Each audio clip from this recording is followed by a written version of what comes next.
The studio lights blazed bright. Cameras rolled. The audience buzzed with excitement. But no one in that room, not even the bold hosts of The View, knew what was about to happen. When Tyrus walked onto the set that morning, he wasn't there to entertain. He was there to expose the truth. For years, The View had been known as the loudest stage in daytime television: debates, laughter, and controversy mixed into one explosive cocktail. The hosts prided themselves on having the last word.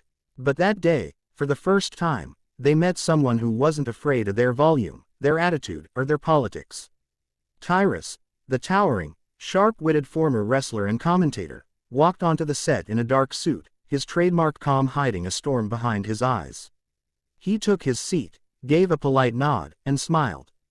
The hosts began with their usual charm: warm introductions, forced smiles, and a few sarcastic jokes about right-wing guests. The audience laughed, the cameras zoomed in, but Tyrus didn't flinch. Then came the first question. "So, Tyrus," one of the hosts said, her voice dripping with superiority, "you talk a lot about truth and integrity, but don't you think that sometimes your side of the media spreads more hate than facts?" The crowd clapped. The host smirked. But Tyrus just leaned forward. His tone was calm, almost too calm. "Truth," he said, "isn't owned by one side. It's not a brand or a party.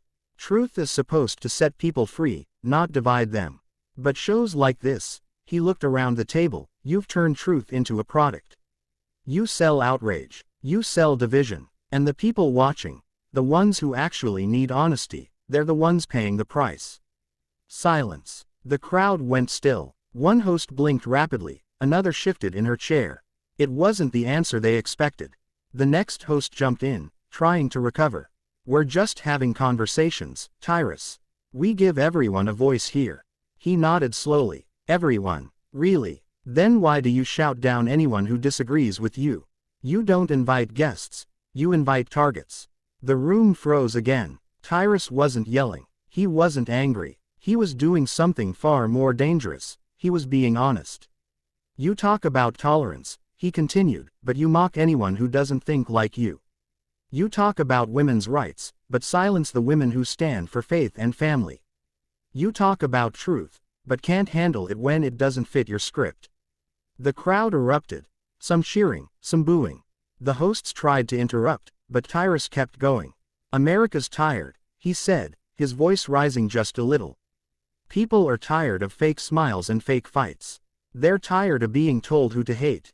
We need unity, not more shouting matches. And you, all of you here," he pointed at the table. "You could have been that voice. But you chose to be the noise."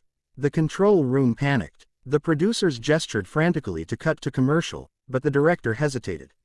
This was gold. This was real. The hosts' faces turned red. One finally snapped, "So you think you're the hero here? You come on our show and insult us?" Tyrus shook his head. "No, I'm not here to insult you.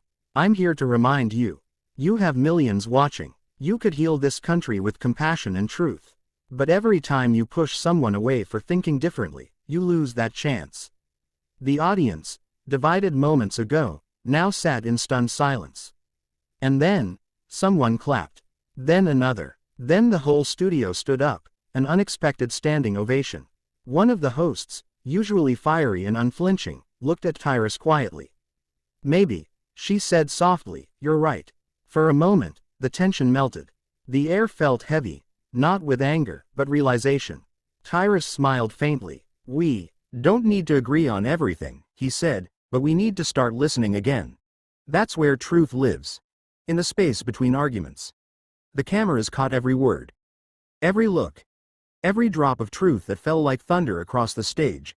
When the show ended, the clip went viral. Millions of views in hours. People commented things like, "Greater than, finally, someone said it. This is what real courage looks like." Tyrus didn't shout. He spoke truth. And that's when it became clear. This wasn't just another TV argument. This was a mirror, held up to every one of us. Because sometimes, the biggest truth bomb isn't about politics or power. It's about the courage to speak with honesty when the world rewards lies. Tyrus didn't destroy The View out of anger. He broke it open, so light could finally come through. And as millions watched, One truth echoed louder than the applause. When you stop shouting long enough to listen, truth doesn't divide, it unites.